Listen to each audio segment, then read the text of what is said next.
हम लोग पिछले क्लासेस में पढ़े थे कि मानव श्वसन तंत्र के सचित्र वर्णन के बारे में पढ़े थे और पढ़े थे कि हमारे शरीर में श्वसन की क्रिया किस प्रकार संपन्न होती है, कौन कौन से उसमें अंग भाग लेते हैं। आज की क्लास में हम लोग को पढ़ना है कि मानव श्वसन तंत्र की क्रिया विधि कितनी होती है, मानव श्वसन तंत्र कितने चरणों में संपन्न होता है, इसके बारे में हमें ध्यान देना है और विशेष करके इसको अच्छा से देखना है। ठीक है ना। तो मानव श्वसन तंत्र की क्रिया विधि मुख्य 4 चरणों में संपन्न होता है। 4 चरणों में पहला होता है अंतःश्वसन या निःश्वसन।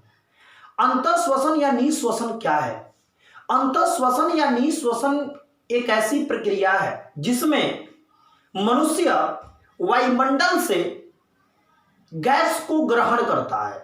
वायुमंडल से गैस को क्या करता है? ग्रहण करता है।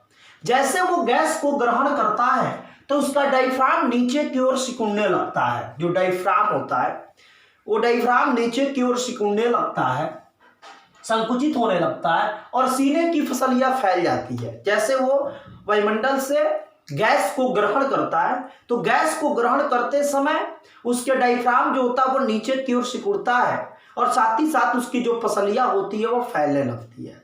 ठीक है ना। और पेट की पसलियां सिकुड़ने लगती है। जो पेट की फसलियां होती है वो क्या होती है? सिकुड़ने लगती है। इस प्रकार सिंपल सी बात है कि वायुमंडल से गैस को ग्रहण करना, वायुमंडल से गैस को ग्रहण करना क्या कहलाता है? तो अंतःश्वसन या निःश्वसन कहलाता है। ठीक है ना। उसके बाद इससे वक्ष गुहा का आयतन, जो अवक्ष गुहा होता है, इस वक्ष गुहा का आयतन, जैसे इस तरह हम लोग सांस लेते हैं वैसे इस वक्ष गुहा का आयतन क्या होता है? बढ़ जाता है।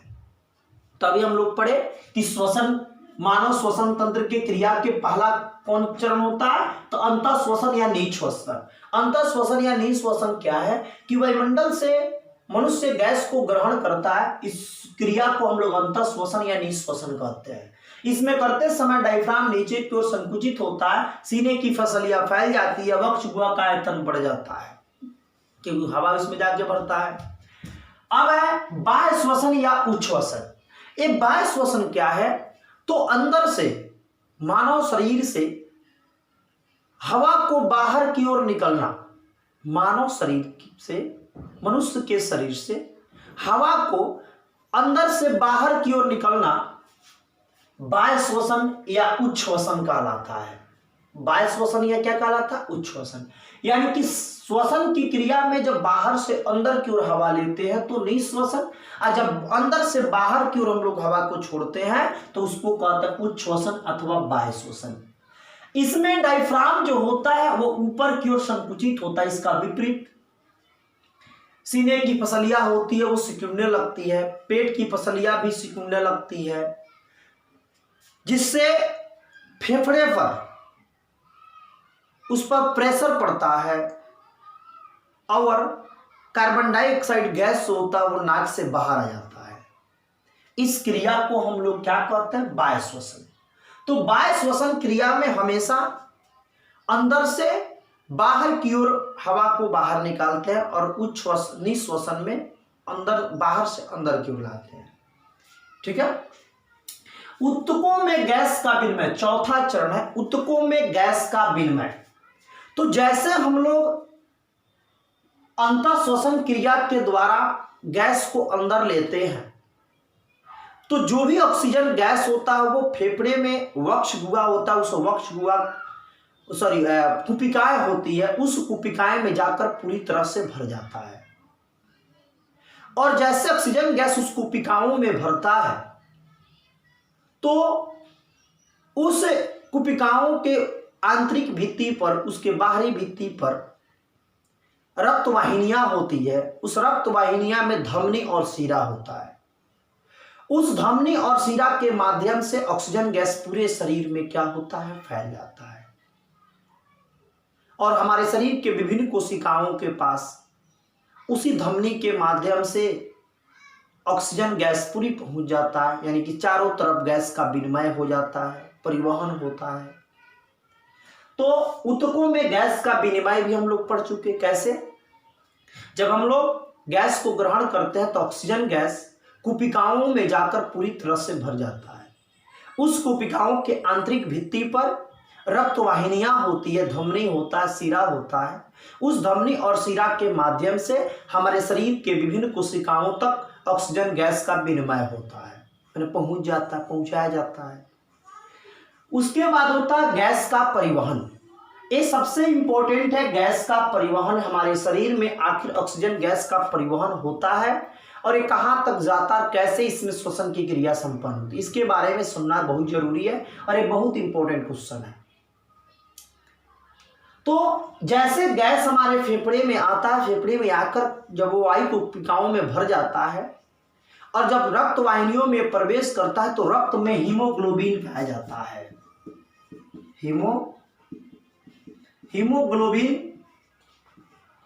हीमोग्लोबिन नामक प्रोटीन पाया जाता है और इस हीमोग्लोबिन प्रोटीन के कारण ही हमारा रक्त लाल होता है।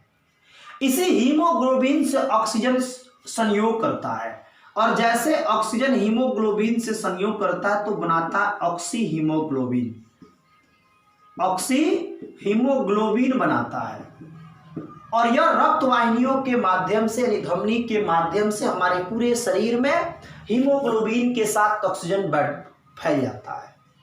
और जब ये ऑक्सीजन चारों तरफ कोशिकाओं के पास फैलता है तो आगे जाने पर कोशिकाओं में ये ऑक्सीजन हीमोग्लोबिन से अलग हो जाता है और जैसे ऑक्सीजन हीमोग्लोबिन से अलग होता है तो जो कोशिकाओं में कार्बनिक पदार्थ होता है, कार्बोहाइड्रेट होता है, उस कार्बोहाइड्रेट से यह ऑक्सीजन अभिक्रिया करता है और अभिक्रिया करने के बाद एक कार्बन डाइऑक्साइड और काफी मात्रा में ऊर्जा की उत्पत्ति करता है और वह कार्बन डाइऑक्साइड पुनः इस हीमोग्लोबिन से अभिक्रिया करके कार्बोक्सी हीमोग्लोबिन बनाता है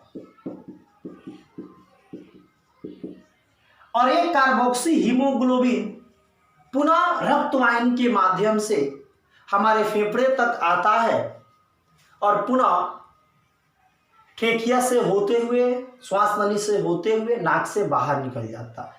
इस प्रकार हमारे शरीर में गैस का क्या होता है जी, परिवहन होता है और श्वसन की क्रिया पूर्ण होती है। ठीक है, फिर से इसको समझ लीजिए। जब गैस को हम लोग ग्रहण करते हैं तो ऑक्सीजन गैस कुपिकाओं में जाकर पूरा फैल जाता, भर जाता है। उस कुपिकाओं के आंतरिक भित्ति पर रक्त वाहिनियां होती है, उस रक्त वाहिनियों में हीमोग्लोबिन पाया जाता है। वह हीमोग्लोबिन उसके ऑक्सीजन से संयोग करके ऑक्सी हीमोग्लोबिन बनाता है और ऑक्सी हीमोग्लोबिन रक्त वाहिनियों के संचरण के माध्यम से पूरे शरीर के कोशिकाओं में फैल जाता है और आगे जाने पर यह ऑक्सीजन हीमोग्लोबिन से अलग हो जाता है, टूट जाता है और यह ऑक्सीजन अलग होकर जो कोशिका में कार्बनिक पदार्थ होता है, कार्बोहाइड्रेट जिसको कहते हैं, उस कार्बोहाइड्रेट से या कार्बनिक पदार्थों से अभिक्रिया करके एक कार्बन डाइऑक्साइड जल और काफी मात्रा में ऊर्जा देता है। वो जो बची हुई कार्बन डाइऑक्साइड होती है, वह कार्बन डाइऑक्साइड पुनः हीमोग्लोबिन से अभिक्रिया करता है, संयोग करता है और संयोग करके कार्बोक्सी हीमोग्लोबिन बनाता है और यह कार्बोक्सी हीमोग्लोबिन रक्त परिवहन के माध्यम से, परिसंचरण के माध्यम से पुनः फेफड़े तक आता है और फेफड़े से कार्बन डाइऑक्साइड अलग होकर श्वास नली से होते हुए नाक से बाहर निकल जाता है और हीमोग्लोबिन वहीं पर फिर रुक जाता है। इस प्रकार हमारे शरीर में गैसों का क्या होता है, परिवहन होता है। आप लोग को टोटल समझ में आ गया। इसको एक एक करके टॉपिक्स को लिख लीजिएगा, ठीक है ना। ये सब समझ में आ गया, इसमें कोई किसी को दिक्कत नहीं ना है, आराम से इसको लिख सकते हो, इसका नोट्स बना लेना, ठीक है ना। अभी इसके बाद हम लोग इसी चैप्टर में पढ़ने वाले हैं board model question, important question जो आपके एग्जाम में पूछे जाते हैं। थोड़ा सा ध्यान देंगे, इसको जल्दी से स्क्रीनशॉट ले लीजिए, स्क्रीनशॉट ले लीजिए जल्दी से। अब देखते हैं हम लोग, इंपॉर्टेंट क्वेश्चन है, बोर्ड मॉडल क्वेश्चन है। ध्यान देंगे कि ग्लूकोज में ऑक्सीजन से भिन्न जीवों में, ग्लूकोज के ऑक्सीजन से भिन्न जीवों में ऊर्जा प्राप्त करने की विभिन्न पथ क्या है। अभी हम लोग पढ़े कि मनुष्य में ऊर्जा का किस प्रकार परिवहन होता है, अथवा नहीं पढ़े हैं तो इसके बारे में वही बताएंगे। अभी हम लोग पढ़ते हैं कि ग्लूकोज से जिसमें ऑक्सीकरण नहीं होता है, जिसमें श्वसन की क्रिया ऑक्सीजन की उपस्थिति में नहीं होती है, उसमें ऊर्जा कितने चरणों में किस प्रकार हमें प्राप्त होता है। तो ग्लूकोज के ऑक्सीजन के भिन्न जीवों में ऊर्जा प्राप्त करने की मुख्य दो पथ है। कितने पथ है? दो पथ है। प्रथम पथ है जिसमें ग्लूकोज कोशिका द्रव्य में बिना ऑक्सीजन की अनुपस्थिति में टूटता है और टूटकर पाइरुवेट अम्ल बनाता है। ये पाइरुवेट अम्ल है और ये पाइरुवेट अम्ल पुनः जाइमेज और ईस्ट के उपस्थिति में टूटता है और टूटकर एथेनॉल बनाता है, कार्बन डाइऑक्साइड बनाता है और साथ ही साथ 28 किलो कैलोरी ऊर्जा को मुक्त करता है। 28 किलो कैलोरी यानी कि ऊर्जा हमें देता है। कब? ऑक्सीजन की अनुपस्थिति में। दो चरणों में होता है। पहला चरण कि ग्लूकोज कोशिका द्रव्य में टूटता है, किण्वन होता है, मतलब कोई जब बड़ा कोई यौगिक छोटे छोटे यौगिकों में टूटता है तो किण्वन कहते हैं। तो ग्लूकोज कोशिका द्रव्य में टूटता है तो पाइरुवेट बनाता है। 6 कार्बन के अणु 3 कार्बन के अणु में टूट जाता है और पुनः जब ये पाइरुवेट जाइमेज और ईस्ट की उपस्थिति में जब किण्वन होता है तो 3 कार्बन 2 कार्बनिक यौगिक में टूटता है और टूटने के बाद ये एथेनॉल बनाता है, कार्बन डाइऑक्साइड साथ ही साथ हमें ऊर्जा देता है। पहला चरण। दूसरा चरण में क्या होता है कि ग्लूकोज कोशिका द्रव्य में टूटता है और टूटकर पाइरुवेट बनाता है, पाइरुवेट अम्ल बनाता है और यह पाइरुवेट अम्ल पुनः टूटता है और टूटकर लैक्टिक अम्ल और साथ ही साथ हमें ऊर्जा देता है। एक ग्लूकोज कोशिका द्रव्य में टूटता है तो पाइरुवेट अम्ल बनाता है और साथ ही साथ पाइरुवेट अम्ल जब पुनः किण्वन होता है, टूटता है तो ये लैक्टिक अम्ल और क्या देता है? ऊर्जा देता है। ये कब होता है? जब कोई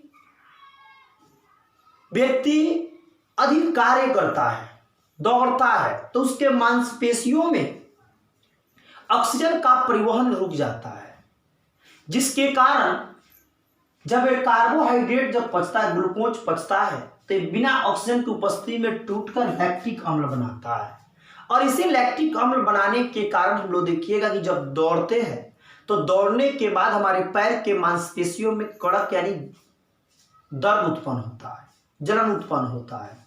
किसके कारण?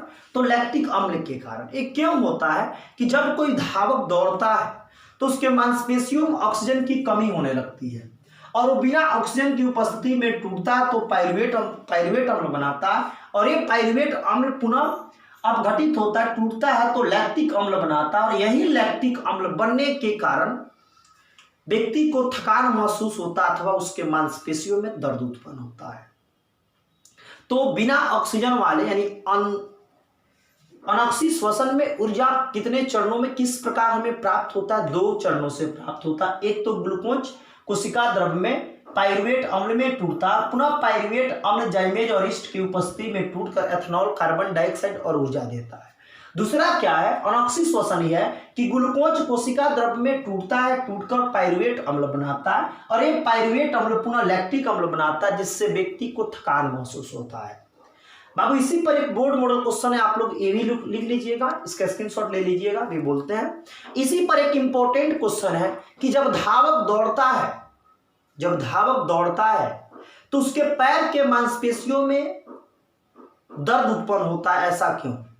तो जब धावक दौड़ता है तो दौड़ता है उस समय उसके मांसपेशियों में ऑक्सीजन की कमी होती है। उस ऑक्सीजन के कमी के कारण जो ग्लूकोज होता है वो अनॉक्सी श्वसन के क्रिया के फलस्वरूप टूटकर उसके मांसपेशियों में लैक्टिक अम्ल बनाता है और उसी लैक्टिक अम्ल के बनने के कारण उसके मांसपेशियों में दर्द उत्पन्न होता है अथवा उसको थकान महसूस होता है। समझ में आ गया? एग्जाम में पूछे कि धावक दौड़ता है तो दौड़ने के बाद उसको थकान महसूस क्यों होता है अथवा उसके मांसपेशियों में दर्द उत्पन्न क्यों होता है, कड़क उत्पन्न क्यों होता है? तो लिखेंगे धावक जब दौड़ता है तो उसके मांसपेशियों में ऑक्सीजन की कमी हो जाती है और उस ऑक्सीजन की कमी के कारण ग्लूकोज टूटकर लैक्टिक अम्ल बनाता है और वह लैक्टिक अम्ल बनने के कारण उस धावक को मांसपेशियों में दर्द उत्पन्न होता है अथवा उसे थकान महसूस होता है। ठीक है ना, जल्दी से इसका स्क्रीनशॉट ले लीजिए, स्क्रीनशॉट लीजिए। और भी इंपॉर्टेंट क्वेश्चन आप लोग को बताते हैं, स्क्रीनशॉट ले लीजिए, जल्दी से स्क्रीनशॉट ले लीजिए इसका। अभी क्वेश्चन बोर्ड में और बता रहे हैं, ठीक है ना। अथवा नहीं समझ में आएगा, एक बार वीडियो को रिपीट करके जरूर देख लीजिएगा, ठीक है। चलिए स्क्रीनशॉट ले लिए। अब क्वेश्चन है हम लोग का कि मनुष्य में कार्बन डाइऑक्साइड और ऑक्सीजन का परिवहन कैसे होता है। ये एनसीईआरटी का सभी इंपॉर्टेंट क्वेश्चन है, सुनिएगा, आप लोग लिख सकते हैं। तो मनुष्य में कार्बन डाइऑक्साइड और ऑक्सीजन का परिवहन कैसे होता है। तो सबसे पहले मनुष्य एक जटिल शारीरिक रचना वाला विकसित प्राणी है। इसमें क्या करता है, मनुष्य वायुमंडल से गैस को ग्रहण करता है और वो गैस जब फेफड़े तक जाता है तो फेफड़े में वायु कुपिकाएं होती है। उस वायु कुपिकाएं में वो चारों तरफ ऑक्सीजन गैस भर जाता है और उस ऑक्सीजन गैस जो भरता है कुपिकाओं में, उस कुपिकाओं के आंतरिक भित्ति पर रक्त वाहिनियां होती है। उस रक्त वाहिनियों में हीमोग्लोबिन पाया जाता है। उस हीमोग्लोबिन से ऑक्सीजन अभिक्रिया करता है और अभिक्रिया करके संयोग करके ऑक्सी हीमोग्लोबिन बनाता है और वह ऑक्सी हीमोग्लोबिन रक्त परिसंचरण के माध्यम से शरीर के विभिन्न कोशिकाओं तक पहुंचता है और वहां पे ऑक्सीजन हीमोग्लोबिन से अलग हो जाता है। जैसे ऑक्सीजन हीमोग्लोबिन से अलग होता है तो कोशिकाओं में उपस्थित कार्बनिक यौगिकों से ऑक्सीजन संयोग करता, विक्रिया करता और अभिक्रिया करके कार्बन डाइऑक्साइड जल और ऊर्जा देता है। वह कार्बन डाइऑक्साइड पुनः ऑक्सीजन से संयोग करता है, वह कार्बन डाइऑक्साइड हीमोग्लोबिन से पुनः संयोग करता है और हीमोग्लोबिन से संयोग करके वह कार्बोक्सी हीमोग्लोबिन बनाता है और वह कार्बोक्सी हीमोग्लोबिन पुनः रक्त परिसंचरण के माध्यम से फेफड़े तक आता है और फेफड़े तक हीमोग्लोबिन रुक जाता है और नाक के माध्यम से कार्बन डाइऑक्साइड गैस बाहर निकल जाता है। इस प्रकार मनुष्य के शरीर में ऑक्सीजन और कार्बन डाइऑक्साइड गैसों का परिवहन होता है, जो कि हम लोग इसमें पढ़े हुए थे कि श्वसन के चरण में हम लोग जैसे चौथा नंबर की गैस का परिवहन कैसे होता है। ठीक उसी प्रकार ये भी क्वेश्चन है, इसको आप लोग लिख सकते हैं। क्वेश्चन हम बोल देते हैं, आप लोग आंसर लिख लीजिएगा कि मनुष्य के शरीर में कार्बन डाइऑक्साइड तथा ऑक्सीजन गैस का परिवहन कैसे होता है। मनुष्य के शरीर में कार्बन डाइऑक्साइड और ऑक्सीजन गैस का परिवहन कैसे होता है। इसी पर एक और क्वेश्चन है कि जलीय जीव की अपेक्षा स्थलीय जीव जो स्थल पर मिट्टी पर रहते हैं उसे सांस लेने में आसानी होती है, वह आसान लाभप्रद होता है, ऑक्सीजन को ग्रहण करने में लाभप्रद होता है। ऐसा क्यों? तो स्थलीय जीव जो होते हैं तो स्थल पर ऑक्सीजन गैस का मात्रा बहुत अधिक होता है और उस ऑक्सीजन के संपर्क में स्थलीय जीव हमेशा रहते हैं और स्थलीय जीव के श्वसन क्रिया के लिए विभिन्न अंग होते हैं, वह आसानी से ऑक्सीजन गैस को ग्रहण कर लेते हैं। परंतु जलीय जीव जो होते हैं, जलीय जीव ऑक्सीजन गैस को ग्रहण करने में उसको अधिक कठिनाई करना पड़ता है, क्योंकि जो ऑक्सीजन गैस होता है वो जल में घुला होता है और घुलित ऑक्सीजन जो गैस होता है जल में, उसको जलीय जीव ग्रहण करते हैं, उसको लेते हैं। इसीलिए स्थलीय जीव जलीय जीव की अपेक्षा अधिक लाभप्रद होते हैं ऑक्सीजन गैस को ग्रहण करने में। फिर से सुनते हैं, स्थल पे ऑक्सीजन गैस काफी मात्रा में है और डायरेक्ट स्थलीय जीव का संपर्क ऑक्सीजन गैस से होता है और वह अपने अंगों से ऑक्सीजन गैस को ग्रहण करते हैं। परंतु जो जलीय जीव होते हैं, जलीय जीव जल में घुलित ऑक्सीजन को उससे ग्रहण करना होता है। इसलिए जलीय जीव की अपेक्षा स्थलीय जीव ऑक्सीजन गैस को ग्रहण करने में अधिक लाभप्रद होते हैं। ठीक है, चलिए इतना आप लोग नोट्स में नोट कर लीजिएगा। अब कल नेक्स्ट वीडियो में आएंगे तो उसमें पढ़ाएंगे परिवहन क्या है, परिवहन कैसे होता है, मनुष्य के शरीर में कैसे परिवहन होता है, पौधे में परिवहन कैसे होता है। इसका आप लोग नोट्स क्लियर कर लीजिएगा। चलिए ओके सबको।